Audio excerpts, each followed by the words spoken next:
નિવાસી કલેક્ટર સી.કે. ઉધાડની અધ્યક્ષતામાં સ્વૈચ્છિક સંસ્થાઓના પ્રતિનિધિઓ સાથે નાગરિક સંરક્ષણ અંગે બેઠક યોજી. આપત્તિ ડિઝાસ્ટર કે માનવ સર્જિત કે કુદરતી આપત્તિ વેળાએ નર્મદા જિલ્લામાં આકસ્મિક સંભવિત પરિસ્થિતિ ઊભી થાય તો તે વેળાએ વહીવટી તંત્રને મદદ કરવા અને સંકલનમાં રહીને કામગીરી કરીને નાગરિકોના સંરક્ષણ અને બચાવ મદદ પહોંચાડવા માટે અધિક નિવાસી કલેક્ટરના અધ્યક્ષસ્થાને બેઠક મળી.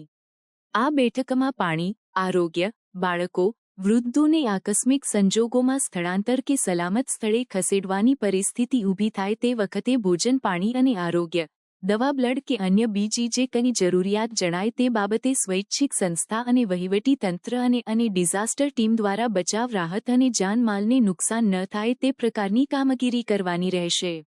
તે માટે સંસ્થા દ્વારા સ્વયંસેવકોની યાદી તૈયાર રાખી કરવાની થતી સંસ્થાની કામગીરી નોંધ યાદી આપીને વોટ્સએપ ગ્રુપ બનાવી સરકારના વખતોવખતની સૂચના અને સંકલનમાં રહીને માનવતાનું કામ કરવા જણાવ્યું. રેડક્રોસ દ્વારા બ્લડ અને દવા તેમજ અન્ય સેવા પણ નાગરિકોને મળી રહે તે માટેનું આયોજન કરવા પર ભાર મૂક્યો હતો.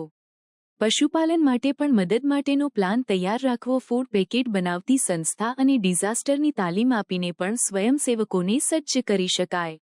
આ બેઠકમાં નાયબ collector Vidhu Khaitan, NCC commandant Gurjant Singh, Vishwa Hindu પરિષદ, નીલકંઠધામ પોઈચા, લોક સહયોગ ટ્રસ્ટ અને રેડ ક્રોસના મંત્રી જયેશભાઈ દોશી ઉપસ્થિત રહી હકારાત્મક પ્રતિસાદ આપી સંકટ સમયે તંત્ર સાથે ખભેખભા મિલાવી કામ કરવાની ખાતરી આપી. આજે મેં જિલ્લાના એનજીઓ સાથેની એક મિટિંગ રાખેલી હતી, જેમાં 43 એનજીઓ જિલ્લામાં નોંધાયેલા છે. એ એનજીઓને નાગરિક સંરક્ષણ અને આવનાર સમયની અંદર કોઈ આપત્તિજનક સ્થિતિ સર્જાય તો કઈ રીતે વિવિધ પ્રકારની સેવાઓ પૂરી પડી શકાય એનું માર્ગદર્શન માટેની એક મિટિંગ હતી, જેમાં એનજીઓ દ્વારા અલગ અલગ પ્રકારની પ્રવૃત્તિ માટે હકારાત્મક પ્રતિસાદ આપેલો છે.